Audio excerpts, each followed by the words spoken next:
నమస్తే, welcome to ABC news. ముందుగా headlines. స్వాతంత్ర దినోత్సవాన్ని పురస్కరించుకొని హరిఘర్ తిరంగాని గుర్తుండిపోయే ఈవెంట్ గా మార్చుకుందామంటూ దేశ ప్రజలకి ప్రధాని మోదీ పిలుపు. తన ప్రొఫైల్ చిత్రాన్ని త్రివర్ణ పతాకంగా మార్చుకున్న మోదీ ప్రజలు కూడా అలాగే చేసి ట్వీట్ షేర్ చేయాలని సూచన. నగరంలోని తుమ్మలపల్లిలో నిర్వహించిన ఆదివాసీ వేడుకల్లో పాల్గొన్న సీఎం చంద్రబాబు. సాంప్రదాయ నృత్యాలు, డప్పు వాయిద్యాలతో ఘనంగా సీఎంకు స్వాగతం పలికిన ఆదివాసీలు. గత ప్రభుత్వం ఆదివాసీలను పట్టించుకోలేదని సీఎం విమర్శ.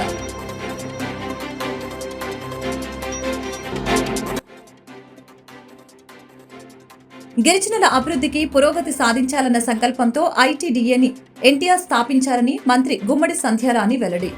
ఐటీడీఏ వచ్చిన తర్వాత గిరిజన సోదరులు, మహిళలు ఎలా ఉండాలి అనేది తెలిసిందని వ్యాఖ్య. గత 5 ఏళ్ల పాలనలో ఆర్టీసీని నాశనం చేశారని మంత్రి కొల్లు రవీంద్ర ఆగ్రహం. విలీనం పేరుతో ఆర్టీసీ కార్మికుల జీవితాలతో చెలగాటమాడారని విమర్శ. ఆర్టీసీ బలోపేతానికి కూటమి ప్రభుత్వం కట్టుబడి ఉందని వ్యాఖ్య. స్వాతంత్ర దినోత్సవం సమీపిస్తున్నందున హరిఘర్ తిరంగా గుర్తుండిపోయే ఈవెంట్ గా మార్చుకుందామంటూ ప్రధాని నరేంద్ర మోదీ దేశ ప్రజలకు పిలుపునిచ్చారు. నేను నా ప్రొఫైల్ చిత్రాన్ని త్రివర్ణ పతాకంగా మార్చుకుంటున్నాను, మీరు కూడా అలాగే చేయండి. జాతీయ జెండాలతో ఉన్న మీ సెల్ఫీలను harighar-tiranga.com లో షేర్ చేయండి అని మోదీ ట్వీట్ చేశారు. మైదాన ప్రాంతాల్లో ఉన్న ఆదివాసుల జీవన ప్రమాణాలు, పరిస్థితులు ఇప్పటికీ దుర్భరంగా ఉన్నాయని, గత ప్రభుత్వం ఆదివాసులను పట్టించుకోలేదని సీఎం చంద్రబాబు విమర్శించారు. ఆదివాసులు తమ కష్టాలను, సమస్యల్ని చెప్పే అవకాశం లేకుండా చేశారని, గడిచిన 5 ఏళ్లలో ఆదివాసులను పట్టించుకోలేదని అన్నారు. ఆదివాసుల కోసమే అరకు కాఫీని పెద్ద ఎత్తున ప్రమోట్ చేశామని, ప్రధాని మోదీనే దానికి బ్రాండ్ అంబాసిడర్ గా నిలిచారని వ్యాఖ్యానించారు. విజయవాడ తుమ్మలపల్లి కళాక్షేత్రంలో నిర్వహించిన ప్రపంచ ఆదివాసుల దినోత్సవ వేడుకలకి ముఖ్య అతిథిగా హాజరయ్యారు. తొలుత ఆయనకు ఆదివాసీలు సాంప్రదాయ నృత్యాలు, డప్పు వాయిద్యాలతో ఘనంగా స్వాగతం పలికారు. అనంతరం ఆదివాసీల డప్పును మోగించారు. వారితో కలిసి నృత్యం చేశారు. అక్కడ ఏర్పాటు చేసిన స్టాళ్లలో గిరిజన ఉత్పత్తుల్ని పరిశీలించారు. ఈ సందర్భంగా సీఎం మాట్లాడుతూ ఆదివాసీలు తమ కష్టాలను, సమస్యల్ని చెప్పే అవకాశం లేకుండా చేశారని, గడిచిన 5 ఏళ్లలో ఆదివాసీలను పట్టించుకోలేదని తెలిపారు. ఆదివాసీల కోసమే అరకు కాఫీని పెద్ద ఎత్తున ప్రమోట్ చేశామని, ప్రధాని మోదీని దానికి బ్రాండ్ అంబాసిడర్ గా నిలిచారని తెలిపారు. మన అరకు కాఫీ అమ్ముడవుతుందని గర్వంగా చెప్పారు సీఎం. గిరిజనులు ఆర్గానిక్ ఉత్పత్తుల్ని పండిస్తారని, మెడిసినల్ వాల్యూ ఉండే ఉత్పత్తుల్ని అడవుల్లోనే దొరుకుతాయని తెలిపారు. మనకు నాణ్యమైన తేనె కూడా అడవుల్లోనే దొరుకుతుందని పేర్కొన్నారు. రాష్ట్రంలో 6 లక్షల ఆదివాసీ కుటుంబాలు ఉన్నాయని, మారుమూల ప్రాంతాల్లో ఉన్న గిరిజనులకి న్యాయం చేయటమే తమ లక్ష్యమని తెలిపారు. గిరిజనులు రాష్ట్రపతి ద్రౌపది ముర్మును ఆదర్శంగా తీసుకుని ఎదగాలని సూచించారు. దేశంలో తలసరి ఆదాయం 1,70,000 రూపాయలు ఉందని, ఆంధ్రప్రదేశ్లో తలసరి ఆదాయం 2,20,000 రూపాయలు ఉందని, తెలంగాణలో తలసరి ఆదాయం 3,20,000 రూపాయలు ఉందని తెలిపారు. అక్కడ గతంలో తాము చేసిన అభివృద్ధితో ఇప్పుడు తలసరి ఆదాయం పెరిగిందని చెప్పుకొచ్చారు. 6,45,000 ఎస్టీ కుటుంబాలున్నాయి. అటవీ ప్రాంతంలో 13,96,000 మంది ఉన్నారు. అదే మాదిరిగా మైదానంలో దగ్గర 13,43,000 మంది ఉన్నారు. ఈరోజు మొత్తం చూస్తే అల్లూరి సీతారామరాజు, పార్వతీపురం మన్యం, విజయనగరం, ఏలూరు, అనకాపల్లి ఇలాంటి జిల్లాల్లో 36 మండలాల్లో 3,512 రెవెన్యూ గ్రామాలు షెడ్యూల్ గ్రామాలుగా, షెడ్యూల్ ప్రాంతాలుగా, ఐటీడీ ప్రాంతాలుగా మనం నామకరణం చేసుకున్నాం. దీన్ని మనం ముందుకు పోయే పరిస్థితికి వచ్చాం. ఈరోజు మీరు చూస్తే అనేక సాంప్రదాయాలు, మీలో కూడా అనేక కట్టుబాట్లు కూడా ఉన్నాయి, అనేక వర్గాలు కూడా ఉన్నాయి. కోయ, కొండదొర, సవర, భగత, జాతాపు, కొండు, కొండరెడ్లు, వాల్మీకి తెగలు ఎక్కువగా ఇందులో ఉంటారు. మిగిలిన వర్గాలుగా కూడా చాలామంది ఉన్నారు. అదే ప్లేన్ ఏరియాకు వస్తే, మైదానానికి వస్తే యానాదులు, ఎరుకల, సుగాలి, చెంచులు ఇలాంటి చాలా వర్గాలు ఇంకా ఉన్నాయి. అంటే మొత్తం ఇవన్నీ చూసినప్పుడు అటు మైదానం, ఇటు ఏజెన్సీ ప్రాంతాల్లో సమానంగా ఉన్నారు. కానీ మైదానంలో ఉండే వాళ్ళ జీవన ప్రమాణాలు కూడా అంతంత మాత్రమే ఉన్నాయి. ఇది చాలా బాధాకరం అని చెప్పి కూడా నేను మీకు తెలియజేస్తున్నా. ఏజెన్సీ ఏరియాలో ఉండే వాళ్ళ జీవన ప్రమాణాలు ఇంకా ఒక విధంగా చెప్పాలంటే కనీసం రోడ్లు కూడా లేకుండా అవస్థపడతా ఉంటే మామూలుగా అందరితో సమానంగా నివసించే మైదాన ప్రాంతంలో ఉండే గిరిజనుల పరిస్థితి కూడా అధ్వానంగా ఉండే పరిస్థితి వచ్చింది. ఇవన్నీ చూసిన తర్వాత మీరు ఒక విషయం గుర్తుపెట్టుకోవాలి. సమైక్య ఆంధ్రప్రదేశ్లో చైతన్యం అనే ఒక కార్యక్రమం తీసుకొచ్చాను. నా ఉద్దేశం ఒకటే, గిరిజన ప్రాంతాల్లో కొన్ని ప్రాంతాల్లో వనరులు ఉన్నాయి. మైదాన ప్రాంతంలో ఉండే గిరిజనులు వనరులు కూడా లేవు. కానీ అందరూ పైకి వస్తున్నారు, వీళ్ళు పైకి రాలేకపోతున్నారు. అందుకే ఆ రోజు నేను పెట్టింది చైతన్యం అనే పేరు పెట్టాను. చైతన్యంతో కార్యక్రమాలు చేసి మీ జీవితాల్లో పెను మార్పులు తేవాలని ఆ రోజు ప్రభుత్వం ముందుకు పోయాం. ఒక మాటలో చెప్పాలంటే కాఫీకి ప్రారంభించాం. అదే మాదిరిగా ఎక్కడెక్కడ ఎలాంటి అవకాశాలుంటే ఆ అవకాశాలన్నీ అందిపుచ్చుకొని ఈరోజు ఏజెన్సీ ఏరియా ఉంది. ఇప్పుడే నేను చూశాను, చాలామంది ఆర్గానిక్ ఆహార పదార్థాలు పండిస్తారు. ఏమాత్రం ఎరువు వేయకుండా ఆరోగ్యానికి అవసరమైనటువంటి ఆహార ధాన్యాలు పండిస్తారు, చిరుధాన్యాలు పండిస్తారు. గిరిజనుల అభివృద్ధికి పురోగతి సాధించాలన్న సంకల్పంతో ఐటీడీఏని ఎన్టీఆర్ స్థాపించారని మంత్రి గుమ్మడి సంధ్యారాణి తెలిపారు. విజయవాడ తుమ్మలపల్లి కళాక్షేత్రంలో ప్రపంచ ఆదివాసీ దినోత్సవ వేడుకల్లో మంత్రి పాల్గొని ప్రసంగించారు. ఐటీడీఏ వచ్చిన తర్వాత గిరిజన సోదరులు, మహిళలు ఎలా ఉండాలి అనేది తెలిసిందని తెలిపారు. సజ్జలు, జొన్నలు, రాగుల్లాంటి చిరుధాన్యాలు మాత్రమే భోజనం చేసే గిరిజనులకి ₹2 కిలో బియ్యం ఇచ్చి వరి భోజనం పరిచయం చేసింది నందమూరి తారక రామారావుని గుర్తు చేశారు. గడిచిన 5 ఏళ్లలో అన్ని వ్యవస్థల్ని జగన్మోహన్ రెడ్డి నిర్వీర్యం చేశారని మండిపడ్డారు. కిలో బియ్యం ఇచ్చి వరి బువ్వని పరిచయం చేసింది ఆ రోజు ముఖ్యమంత్రి వర్యులు నందమూరి తారక రామారావు గారని నేను సగర్వంగా చెప్పగలను. అదే బాటలో తర్వాత మన ఆరాధ్య దైవం నందమూరి తారక రామారావు గారు తర్వాత మన ప్రత్యక్ష దైవం ఈరోజు నారా చంద్రబాబు నాయుడు గారు వచ్చిన తరువాత గిరిజన విద్యలో మార్పులు. ఆ రోజు ఆశ్రమ పాఠశాలలుంటే ఈరోజు గురుకులాలు, ఆశ్రమ పాఠశాలలు, ఏకలవ్య స్కూల్స్, అలాగే స్కూల్ ఆఫ్ ఎక్సలెన్స్లు, అలా ఎన్నో స్కూల్స్ పెట్టి గిరిజన విద్యార్థుల్ని అభివృద్ధి పదంలో నడిపిస్తూ వాళ్ళకి విద్యను పూర్తిగా అభ్యసించే విధంగా చేస్తూ ఉన్నత విద్య కోసం అంబేద్కర్ ఓవర్సీస్ విద్య అని కూడా పెట్టి మనల్ని విదేశాలు కూడా పంపించి చదివించే ఘనత ఇప్పటి ముఖ్యమంత్రి మన నారా చంద్రబాబు నాయుడు గారిదని నేను సగర్వంగా తెలియజేయగలను. అలాగే విద్యతో పాటు వైద్యానికి కూడా ప్రాధాన్యత ఇచ్చి ప్రతి ఊర్లో కూడా హాస్పిటల్ ఉండాలి. హాస్పిటల్ లేని దగ్గర కనీసం ఒక చిన్న సబ్ సెంటర్ హెల్త్ అయినా ఉండాలి అని చంద్రబాబు నాయుడు గారు ఏర్పాటు చేసిన తర్వాత గిరిజన గ్రామాలలో డోలీ మోతలు ఎక్కువగా ఉన్నాయని ఫీడర్ అంబులెన్సులు పెట్టి డోలీ మోతలకి చర్మగీతం పాడాలని తీసుకున్నటువంటి నిర్ణయం మనం ఎంతో అభినందించవలసిన విషయం. ఈ రోజు కూడా గిరిజన ఆడపడుచులు రోడ్ల మీద డెలివరీ అవుతున్నాయంటే మనం ఎంతో సిగ్గుపడుతూ బాధపడుతున్నాం. అలాంటి పరిస్థితి నుండి గిరిజన గర్భిణీ వసతి గృహాలు ఏర్పాటు చేసి గిరిజనులకు ఫీడర్ అంబులెన్స్లు ఏర్పాటు చేసింది ఆ మహానుభావుడు చంద్రబాబు నాయుడు గారిని మాత్రం నేను సగర్వంగా తెలియజేసుకుంటున్నాను. అలాగే మన గిరిజన ప్రాంతాల్లో ముఖ్యంగా రాష్ట్ర రవాణా రంగాన్ని అభివృద్ధి బాటలో నడిపించేందుకు కూటమి ప్రభుత్వం చిత్తశుద్ధితో పనిచేస్తుందని మంత్రి కొల్లు రవీంద్ర తెలిపారు. గత 5 ఏళ్ల పాలనలో ఆర్టీసీని నాశనం చేశారని మండిపడ్డారు. విలీనం పేరుతో ఆర్టీసీ కార్మికుల జీవితాలతో చెలగాటమాడారని అన్నారు. ఎన్నికల్లో ఇచ్చిన హామీ మేరకు త్వరలోనే ఆడబిడ్డలకి శుభవార్త చెబుతామని, ఉచిత బస్సు ప్రయాణానికి మార్గదర్శకాలు రూపొందిస్తున్నట్లు తెలిపారు. నూతనంగా కొనుగోలు చేసిన బస్సుల ప్రారంభోత్సవానికి ముఖ్య అతిథిగా మంత్రి కొల్లు రవీంద్ర హాజరయ్యారు. జెండా ఊపి బస్సుల్ని ప్రజలకు అంకితం ఇచ్చారు. ఆర్టీసీ ఆదాయం పెంచడమే లక్ష్యంగా గతంలో కార్గో సేవల్ని చంద్రబాబు ప్రారంభించారని, ప్రస్తుతం కొత్త బస్సులతో ఆర్టీసీకి సరికొత్త హంగులు జోడించినట్లు తెలియజేశారు. విలీనం పేరుతో ఆర్టీసీ కార్మికులు, ఉద్యోగుల జీవితాలతో గత ప్రభుత్వం చెలగాటం ఆడారు. వారి భవిష్యత్తును ప్రశ్నార్థకంగా మార్చారు. కానీ చంద్రబాబు అధికారంలోకి రాగానే ఆర్టీసీ కార్మికుల జీవితాల్లో వెలుగులు నింపేలా చర్యలు తీసుకున్నారు. అదే సమయంలో గత ప్రభుత్వం చేసిన విధ్వంసం నుండి ఆర్టీసీ వ్యవస్థను బయటకు లాగే ప్రయత్నం చేస్తున్నారు. నాడు చంద్రబాబు తీసుకున్న కార్గో సేవల నిర్ణయంతో ఆర్టీసీకి మెరుగైన ఆదాయం సమకూరుతుందని తెలియజేశారు.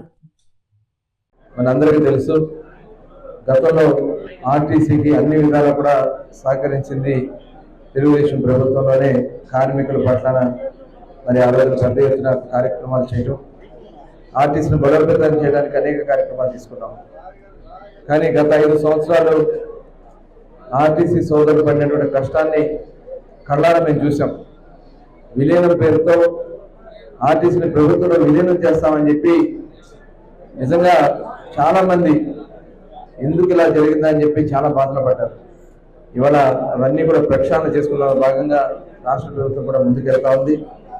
మనందరికీ తెలుసు, గతంలో ఏఎన్ఎల్ సర్వీసెస్ ఉండే 2014 ముందు కేవలం 9 కోట్లే ఉండేది ఆదాయం. కానీ చంద్రబాబు నాయుడు గారు ఇచ్చినటువంటి ఆదేశాల ప్రకారం ఆ రోజున ఆర్టీసీ ఎండీగా ఉన్నటువంటి సాంబశివరావు గారు కూడా దాన్ని ఆచరణలో పెట్టడం వల్ల దాదాపు 280 కోట్ల రూపాయలు కేవలం కార్గో సర్వీసెస్ ద్వారా ఏఎన్ఎల్ పార్సెస్ ద్వారా వచ్చిందంటే అది ఒక దార్శనికుడు ముందు చూపు వల్ల వస్తుందనే దానికి ఇదే ఒక నిదర్శనం. మరి అటువంటి కార్యక్రమాలు రేపు మళ్ళీ ఆర్టీసీని బలోపేతం చేయడంలో తెలుగుదేశం ప్రభుత్వం, జనసేన, భారతీయ జనతా పార్టీ కూటమి సంయుక్తంగా పనిచేస్తామని ఆర్టీసీ కార్మిక సోదరులందరూ కూడా హామీ ఇస్తూ, ముఖ్యంగా మన మచిలీపట్నం నుంచి దాదాపు చాలా సర్వీసెస్ ఉన్నాయి. ఎందుకంటే ఇవాళ ఆటోలు వచ్చాక కొంత ఇబ్బంది అవుతా ఉంది. కానీ ఇవాళ చంద్రబాబు నాయుడు గారు మన ఎన్నికల్లో చెప్పినటువంటి వాగ్దానాల్లో భాగంగా త్వరలోనే ఆడబిడ్డలకి ఉచిత బస్సు ప్రయాణానికి కూడా ఆలోచన చేస్తా ఉన్నారు. ఎందుకంటే రాష్ట్రం ఇప్పుడు అస్తవ్యస్తం చేస్తారు ఈ ప్రభుత్వం. అసలు చాలా దారుణంగా ఉంది. రాష్ట్రంలో వాళ్ళు చేసినటువంటి కార్యక్రమాల వల్ల అప్పులు పాలు చేశారు. ఇవాళ అవన్నీ కూడా ఒక్కొక్కటి చేసుకుంటూ ముందుకు వస్తున్నాం.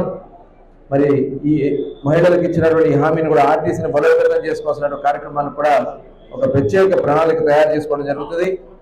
మరి అదేవిధంగా మంత్రిగా రాంప్రసాద్ రెడ్డి గారు కూడా ఉన్నారు. వారు కూడా దీని మీద శ్రద్ధ వహిస్తున్నారు. మొన్ననే విజయవాడలో బస్సులు కూడా ప్రారంభించుకోవడం కూడా జరిగింది. మరి ఈ సందర్భంగా మరొకసారి ఆర్టీసీ యాజమాన్యాన్ని అందరూ కూడా అభినందనలు చేసుకు, ముఖ్యంగా మచిలీపట్నం ఆర్టీసీ డిపో మరి ఆయన ట్రాన్స్పోర్ట్ మంత్రి లోకేష్ ప్రజా దర్బార్కి ప్రజల విన్నపాలు కొనసాగుతూనే ఉన్నాయి. ఆయా సమస్యల పరిష్కారానికి సంబంధించిన అధికారులకి ఆదేశాలు జారీ చేశారు. ప్రజల సమస్యల్ని పరిష్కరించాలని కృషి చేస్తామని లోకేష్ హామీ ఇచ్చారు. ఆపదలో ఉన్న వారికి అండగా నిలుస్తున్న విద్య, ఐటీ, ఎలక్ట్రానిక్స్ శాఖల మంత్రి నారా లోకేష్ ప్రజా దర్బారుకు విన్నపాలు కొనసాగుతూనే ఉన్నాయి. ఉండవల్లిలోని నివాసంలో 23వ రోజు ప్రజా దర్బారుకు మంగళగిరితో పాటు రాష్ట్ర వ్యాప్తంగా ప్రజలు పెద్ద ఎత్తున తరలి వచ్చారు. ప్రతి ఒక్కరి విజ్ఞప్తుల్ని స్వీకరించిన మంత్రి అండగా ఉంటామని భరోసా ఇచ్చారు. ఆయా సమస్యల్ని శాఖల వారీగా విభజించి పరిష్కరించాలని సిబ్బందికి ఆదేశాలు జారీ చేశారు. సత్యసాయి జిల్లా ధర్మవరానికి చెందిన సాకే హుల్లాయప్ప మంత్రి నారా లోకేష్ ను కలిశారు. గత వైసీపీ ప్రభుత్వ అండతో ఆర్టీసీ కండక్టర్ గా పనిచేసి ఎంఎస్ రమణప్ప తనపై అక్రమ కేసులు నమోదు చేయించి వేధిస్తున్నారని ఫిర్యాదు చేశారు. అధికారులకు చెప్పినా పట్టించుకోవటం లేదని వాపోయారు. అతడి నుంచి ప్రాణహాని ఉందని విచారణ చేసి తగిన న్యాయం చేయాలని విజ్ఞప్తి చేశారు. ఆయా విన్నపాలను పరిశీలించి తగిన చర్యలు తీసుకుంటామని మంత్రి భరోసా ఇచ్చారు. గుంటూరు నగరంలో ఆర్డినెన్స్ సర్చ్ తెల్లవారుజామున మొదలైన సర్చ్ ఆపరేషన్ లో దాదాపు 145 మంది పోలీసు సిబ్బందితో సమస్యాత్మక ప్రాంతాల్లో సాగిన సర్చ్ ఆపరేషన్. గుంటూరు మిర్చియార్డు సమీపంలో ఉన్న కొత్త కాలనీలో కొనసాగిన సర్చ్ ఆపరేషన్. గుంటూరులో శాంతి భద్రతని లక్ష్యంగా కొత్త తరహా కార్యక్రమాలు చేపడుతున్న జిల్లా ఎస్పీ ఎస్ సతీష్ కుమార్. 6 సంవత్సరాల తర్వాత గుంటూరు నగరంలో మరల మొదలైన ఆర్డినెన్స్ సర్చ్ ఆపరేషన్. అనుమానిత వ్యక్తులపై నిఘా పెట్టినట్లు వెల్లడించిన ఎస్పీ పత్రాలు లేని 18 వాహనాలు సీజ్ చేశారు. తనిఖీల్లో పాల్గొన్న సిఐలు, ఏఎస్పీలు, డిఎస్పీలు మరియు పోలీస్ సిబ్బంది. అందుకే టైమింగ్ అడిగాం. వచ్చేస్తాను మీకు నేనే 10 రోజులకు ఒకసారి వస్తాను. ఓకే, ఆ టైం కూడా కనిపిస్తాము. మీ ఏరియాని కొంచెం బెటర్ చేస్తాము. ఆడవాళ్ళకి సేఫ్గా ఉన్నట్టు చేస్తాం. ఓకేనా? సంతోషంగా పడుకోండి. Okay, right right. Cordon search operation చేయడం జరిగింది. దీంట్లో మనకి దాదాపు 2 అడిషనల్ ఎస్పీతో పాటు 3 డిఎస్పీతో పాటు 5 సిఐస్, తర్వాత ఎస్ఐస్ అండ్ సిబ్బందులను 150 మెంబర్స్ 145 మెంబర్స్తో పాటు ఈరోజు కార్డినెంట్ సెర్చ్ ఆపరేషన్ జరిగింది. అవుటర్ ఎంట్రీ ఎగ్జిట్ రూట్స్ని ఫస్ట్ క్లోజ్ చేసుకొని ఉన్న ప్రతి ఇంట్లో కూడా చెక్ చేస్తూ, ఆధార్ కార్డు చెక్ చేస్తూ, బైక్ బుక్స్ చెక్ చేస్తూ, గంజా సంబంధించిన ఏదైనా చెక్ చేస్తూ ఈరోజు చెకింగ్ చేయడం అనేది జరిగింది. దీని మెయిన్ ఉద్దేశం ఏంటంటే మనకి ఇక్కడ కూడా బయట రాష్ట్రం నుంచి కూడా ఇక్కడ వచ్చి స్టే చేయడం అనేది జరుగుతుంది. గంజాస్ కూడా కొంత ఒరిస్సా నుంచి వచ్చిన వాళ్ళు కూడా గంజా తీసుకొని వచ్చేసి ఇక్కడ అలాగా సప్లై చేస్తున్నారని ఒక ఇన్ఫర్మేషన్ కూడా ఉంది. దాని మేరకు సర్ప్రైజ్ చెకింగ్గా ఉండాలి కాబట్టి ఇక్కడ అదర్ రాష్ట్రంలో ఉన్న వాళ్ళ ఇల్లు తర్వాత ప్రతి ఇల్లు కూడా మనం చెక్ చేయడం జరిగింది. ఈరోజు ఒక 18 బైకుల వరకు ప్రాపర్ రికార్డ్స్ లేనివి, నంబర్ ప్లేట్స్ లేనివి మనం సీజ్ చేయడం జరిగింది. తర్వాత అనుమాదపరంగా ఎవరు లేదు యాజ్ ఆఫ్ నౌ ఆధార్ కార్డుతో పాటు చెక్ చేసినదిలో. అదేవిధంగా గంజా పరంగా ఇది కూడా ఏమీ మనకి దొరకట్లేదు. కాకపోయినా చాలా ఫ్రూట్ఫుల్ చెకింగ్. దీనివల్ల సొసైటీకి అదేవిధంగా మనకి ఈ కుర్రవాళ్ళు ఇంట్లో ఉన్న కుర్రవాళ్ళు కూడా సమ్ టైమ్స్ గంజా వాడుతున్నారు కాబట్టి దాని పరంగా కూడా మనం చెక్ చేయడం జరిగింది. సో ఇది ఒక అన్ని గుంటూరులో ఇప్పటి నుంచి ప్రతి ఒక్క ఇంపార్టెంట్ కాలనీ మనకి ఎక్కడెక్కడ ఇన్ఫర్మేషన్ వస్తుందో, ఎక్కడెక్కడ గతంలో అఫెన్సెస్ జరిగిందో వాళ్ళందరినీ కూడా ఈరోజు ఇక్కడ ఉన్న రౌడీ షీటర్స్ని కూడా చెక్ చేయడం జరిగింది. వాళ్ళు కూడా అదేవిధంగా సస్పెక్ట్ షీట్స్ ఎవరున్నారో, ఉమెన్ రిలేటెడ్ క్రైమ్స్ ఎవరెవరు ఉన్నారో వాళ్ళతో కూడా వెరిఫై చేయడం అనేది జరిగింది. వస్తున్న రోజుల్లో, రాబోయిన రోజుల్లో ఇదే విధంగా ఇంపార్టెంట్ కాలనీస్ ఎక్కడెక్కడ డౌట్స్ ఉన్నాయో, ఎక్కడెక్కడ అవసరం ఉందో చెక్ చేయాలో అన్ని చోట్ల కూడా ఇలాంటి కార్డినెన్స్ ఆపరేషన్స్ రెగ్యులర్గా జరుగుతాయి. సో ఎవరు కూడా ఈ గంజా అనేది కానీ లేకపోతే దొంగతనాలు చేస్తున్న ప్రాపర్టీస్ కానీ, బైక్లు కానీ అలాంటి ఉన్న చోట, డౌట్ ఉన్న చోట అన్నీ కూడా ఇలాంటి చెకింగ్స్ జరుగుతుంటే ఉంటాయి. సో నేరస్తులు అందరూ కూడా ఎలాంటి నేరంలో పాల్గొకూడదు గుంటూరు డిస్ట్రిక్ట్ అని చెప్పి మనం క్లియర్గా చెప్పుకుంటున్నాము. ఈరోజు 4 గంటల నుంచి మన సిబ్బందులు అందరూ దీనికోసం చాలా హార్డ్ వర్క్ చేస్తారు. అందరికి కూడా ధన్యవాదాలు చెప్పుకుని ఈ టైంలో కూడా వచ్చి మేము పడిన కష్టాలు మీరు కూడా గ్రహిస్తూ ఈరోజు అబ్జర్వ్ చేసినందుకు మీడియా మిత్రులకు కూడా థ్యాంక్స్ చెప్పుకుంటున్నాను. Thank you so much. గత రాత్రి విజయవాడలో మాజీ ముఖ్యమంత్రి వైఎస్ జగన్మోహన్ రెడ్డి ఏర్పాటు చేసిన భారత రాజ్యాంగ నిర్మాత డాక్టర్ బిఆర్ అంబేద్కర్ విగ్రహంపై దాడికి పాల్పడిన టీడీపీ నేతలు, కార్యకర్తల్ని కఠినంగా శిక్షించాలని మాజీ మంత్రి అంబటి రాంబాబు డిమాండ్ చేశారు. ఇదే అంశంపై శుక్రవారం మధ్యాహ్నం నగరంలోని డాక్టర్ బిఆర్ సర్కిల్ సెంటర్ వద్ద భారత రాజ్యాంగ నిర్మాత డాక్టర్ బిఆర్ అంబేద్కర్ విగ్రహానికి పాలాభిషేకం చేసి పూలమాలలు వేసి నివాళులర్పించారు. అనంతరం మీడియాతో అంబటి రాంబాబు, మాజీ ఎంపీ మోదుగురు వేణుగోపాల్ రెడ్డి మాట్లాడారు. రాష్ట్రంలో కూటమి ప్రభుత్వం ఏర్పాటు అనంతరం నుంచి నేటి వరకు వరుస దాడులు జరుగుతున్నాయని తెలిపారు. గత రాత్రి సాక్షాత్తు భారత రాజ్యాంగ నిర్మాత డాక్టర్ బిఆర్ అంబేద్కర్ విగ్రహంపైనే దాడి చేయడం జరిగిందని తెలిపారు. ఈ కార్యక్రమంలో వైసీపీ జిల్లా అధ్యక్షులు మందపాటి శేషగిరిరావు, నగర తూర్పు నియోజకవర్గ వైసీపీ సమన్వయకర్త షేక్ నూరి ఫాతిమా, పలువురు దళిత ప్రజా సంఘాల నాయకులు, కార్యకర్తలు పాల్గొన్నారు. విజయవాడలో ఒక చరితాత్మకమైనటువంటి అంబేద్కర్ స్మృతి వనం పైన గుర్తు తెలియని వ్యక్తులు దాడి చేసి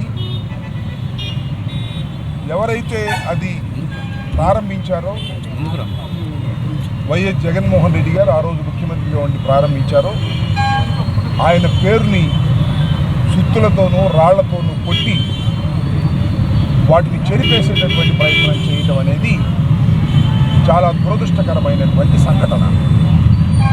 ఇవాళ రాష్ట్రంలో జరుగుతున్నటువంటి చేష్టలు కానీ, సంఘటనలు కానీ చూస్తున్నప్పుడు ఇది ఒక ఆటవిక రాజ్యంగా ఉన్నది తప్ప ప్రజాస్వామ్యంగా లేదు.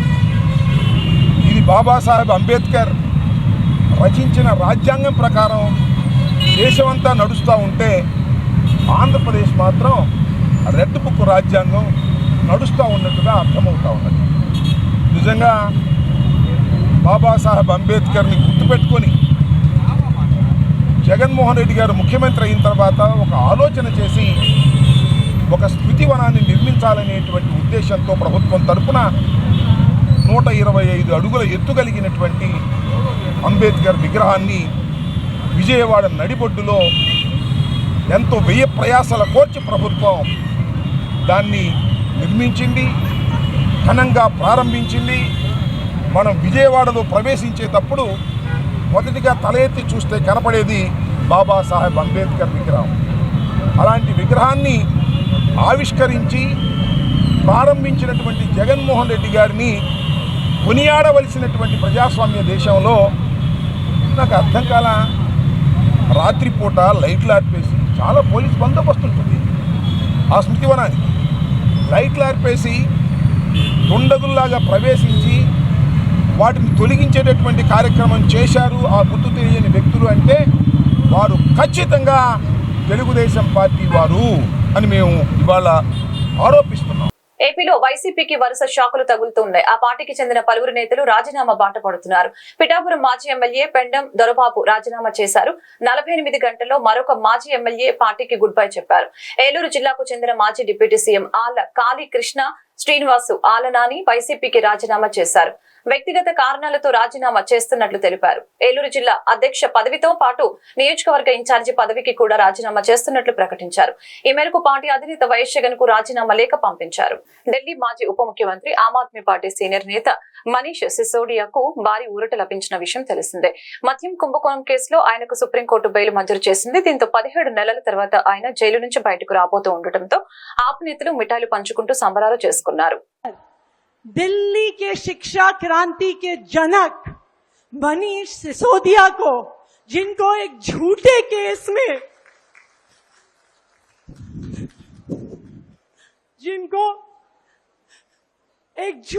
केस में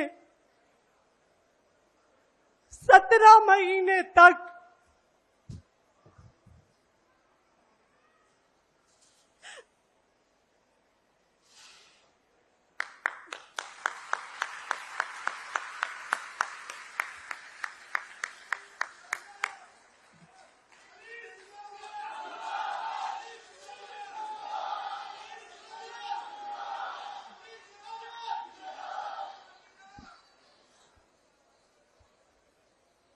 जिन्हें 17 महीने तक एक झूठे केस में फंसाकर जेल में रखा गया। आज का दिन भारत के इतिहास में, भारत की शिक्षा व्यवस्था के इतिहास में जाएगा कि उस शिक्षा क्रांति के जनक की आज बेल हुई, आज सच्चाई की जीत हुई, शिक्षा की जीत हुई, दिल्ली के बच्चों की जीत हुई। ఆదివాసీ దినోత్సవం జరపాలని 2018లో జీవో జారీ చేశానని ఏపీ ముఖ్యమంత్రి చంద్రబాబు నాయుడు పేర్కొన్నారు. రాష్ట్రపతిగా ద్రౌపది ముర్ము ఉండటం మనందరికీ గర్వకారణమని తెలిపారు. ఆఫ్రికా తర్వాత గిరిజనులు ఎక్కువగా ఉండే దేశం ఇండియా అని, మన రాష్ట్రంలో 27 లక్షల మంది ఆదివాసీలు ఉన్నారని తెలిపారు.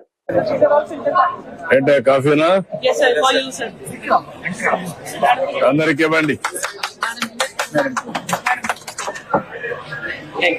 ఇక్కడ ఎమ్మెల్యేస్ ఉండదు చూడండి, నాన్ ట్రైబల్స్ వెంకట్రావు వాళ్ళందరూ తీసుకోయా Kanababu.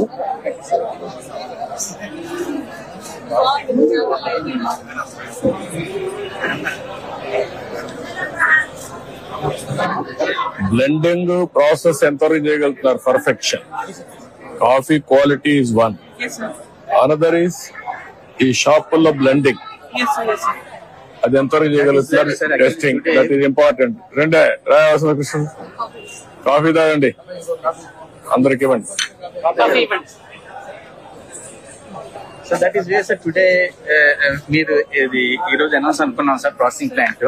If that is there then whole quality will be taken care sir. Product అంతా కూడా పల్పింగ్ వరకు ఐటీడీఎస్ లో ప్రాసెస్ చేసి final processing up to the powdering and packaging మనం జీసీసీ ద్వారా చేసి బ్రాండ్ చేయాలి సార్.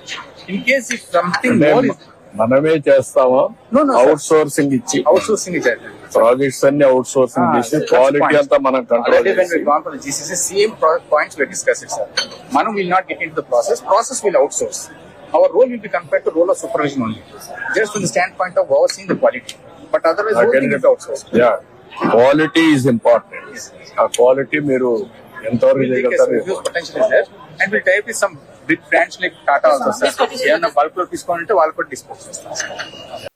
అనకాపల్లి జిల్లా అనకాపల్లి అన్నదమ్ముల వలె ఐక్యతతో ముందుకు సాగుతూ ఈ దేశంలో సాంఘిక విప్లవాలతో ఈ దేశం నుండి కుల వివక్షతకు అసమానతల్ని వ్యతిరేకంగా చైతన్యంతో ముందుకు సాగుతున్న దళిత జాతిని నిట్ట నిలువున చీల్చాలని అగ్రకుల మనోవాదుల కలుసన్నల్లో రాజకీయంగా ప్రేరేపిత సుప్రీంకోర్టు ఇచ్చిన రాజ్యాంగ వ్యతిరేక తీర్పును సమీక్షించాలని అనకాపల్లి జిల్లా మాల మహానాడు కార్యవర్గం డిమాండ్ చేసింది. నా పేరు ఎం అప్పలరాజు, అనకాపల్లి జిల్లా vigilance and monitoring committee member. ఈరోజు అనకాపల్లి జిల్లా దళిత సంఘాల ఐక్యవేదిక ప్రధాన కార్యాలయం నుంచి మాట్లాడుతున్నాం. ఈరోజు సుప్రీంకోర్టు ఇచ్చిన తీర్పుపై అటు మాలలకు కానీ, మాదిగలకు కానీ, రెల్లీలకు కానీ అందరికీ అన్యాయం జరిగే పరిస్థితిపై ఈరోజు దళిత సంఘాలందరూ కూడా ఏకీకృతం మీదకి వచ్చి ఏక గొడుగు మీదకి వచ్చి మాట్లాడటం జరుగుతుంది. ఈరోజు మీరు చెప్తున్న తీర్పుల ప్రకారంగా, క్రిమినల్ ప్రకారంగా ప్రభుత్వ కార్యాలయాల్లో కనీసం ఒక స్వీపర్ పని చేసుకున్న ప్రభుత్వ ఉద్యోగి కూడా మీరు రిజర్వేషన్ తీసేస్తే రేపు భవిష్యత్తులో వాడి కొడుక్కి రిజర్వేషన్ లేకపోతే వాడు ఎలా బ్రతుకుతాడనే విషయాన్ని అందరూ కూడా గమనించాల్సిన విషయం. ఇదే విషయాన్ని ఈరోజు దళిత సంఘాలన్నీ కూడా రాష్ట్ర వ్యాప్తంగా ఒకే కొడుకు కిందకు వచ్చి సుప్రీంకోర్టు ఇచ్చిన తీర్పును వ్యతిరేకించే విధంగా మాట్లాడుతూ ఉన్నాయి. చుండూరులో జరిగిన మరణకాండకి ఈరోజు కూడా దోషంలో మీరు చెప్పలేదు. అదేవిధంగా మాకు జరిగిన అట్రాసిటీ కేసుల విషయంలో 7 సంవత్సరాలు శిక్ష పడాల్సిన వాడికి కూడా మీరు 41A నోటీస్ ఇచ్చి వారిని బహిరంగంగా వదిలేస్తున్నారు. దానికి సంబంధించిన కూడా మీరు సరిగ్గా సమీక్షించలేదు కదా, సరిగదా మమ్మల్ని విడదీసే కార్యక్రమాల్లోనూ మా మధ్య గొడవలు పెట్టే విధంగాను తీర్పులు ఇవ్వడానికి మాత్రం మీరు చాలా అత్యుత్సాహాన్ని ప్రదర్శించారని మీరు ఇచ్చిన తీర్పులోనే మాకు తెలుస్తుంది. కాబట్టి ఈ తీర్పును మళ్ళీ ఒకసారి సమీక్షించాలని దీనిపై ఇప్పటికే సుప్రీంకోర్టులో మా వాళ్ళు బిల్లు వేశారు. దానిపై అర్జెంటుగా మీరు బెంచ్ని ఏర్పాటు చేసి అందరికీ న్యాయం జరిగే విధంగా, అందరికీ పనికొచ్చే విధంగా మీ తీర్పులు ఉండాలని, రాజకీయ నాయకులకు తొత్తులుగా ఈ తీర్పులు ఉండకూడదని చెప్పి అనకాపల్లి జిల్లా కేంద్రంగా మేము డిమాండ్ చేస్తున్నాం. జోహార్ బాబాసాహెబ్ అంబేద్కర్, జోహార్ బాబాసాహెబ్ అంబేద్కర్, జోహార్ బాబాసాహెబ్ అంబేద్కర్. అసాప్రదిని హైదరాబాద్ లో ఓ మహిళా కండక్టర్ పై వృద్ధురాలు పాము విసిరింది. గురువారం దిల్షుక్ నగర్ కి చెందిన బస్సు ఎల్బీ నగర్ నుంచి సికింద్రాబాద్ వెళ్తూ ఉండగా ఈ ఘటన జరిగింది. విద్యానగర్ బస్టాప్ దాటిన తర్వాత మహిళ బస్సును ఆపాలని చేయెత్తింది. కాస్త ముందుకు పోనిచ్చిన తర్వాత డ్రైవర్ రోడ్డు పక్కన ఆపేందుకు ప్రయత్నించాడు. మహిళా కండక్టర్ ఆమెను పట్టుకోవడానికి ప్రయత్నించడంతో కండక్టర్ పై పామును విసిరింది. భయంతో కండక్టర్ పరుగులు తీసింది.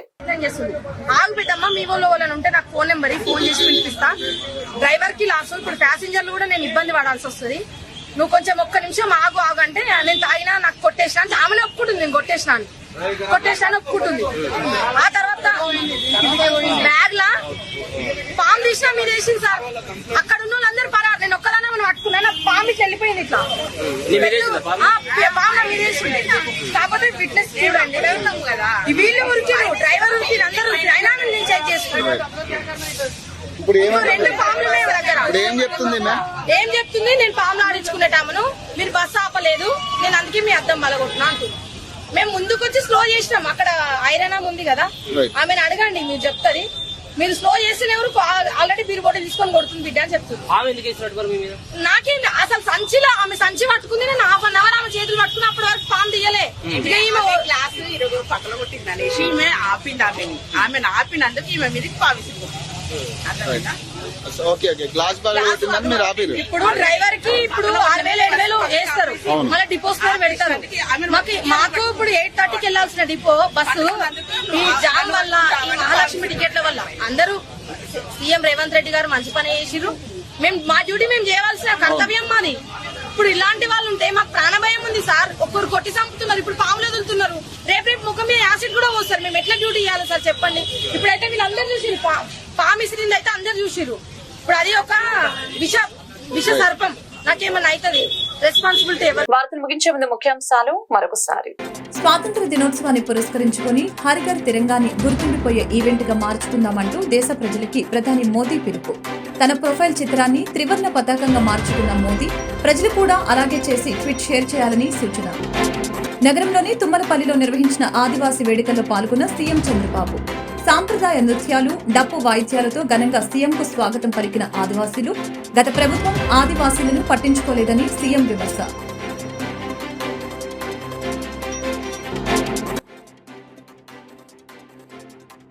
గిరిజనుల అభివృద్ధికి పురోగతి సాధించాలన్న సంకల్పంతో ఐటీడీఏని ఎన్టీఆర్ స్థాపించారని మంత్రి గుమ్మడి సంధ్యారాణి వెల్లడి.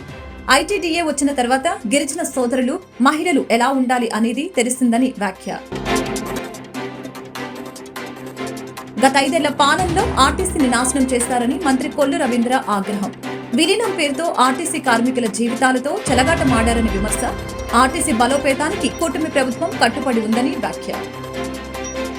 ఈ వార్తలు ఇంతటితో సమాప్తం. మరొక బులెటిన్ మళ్ళీ కలుద్దాం. నమస్కారం.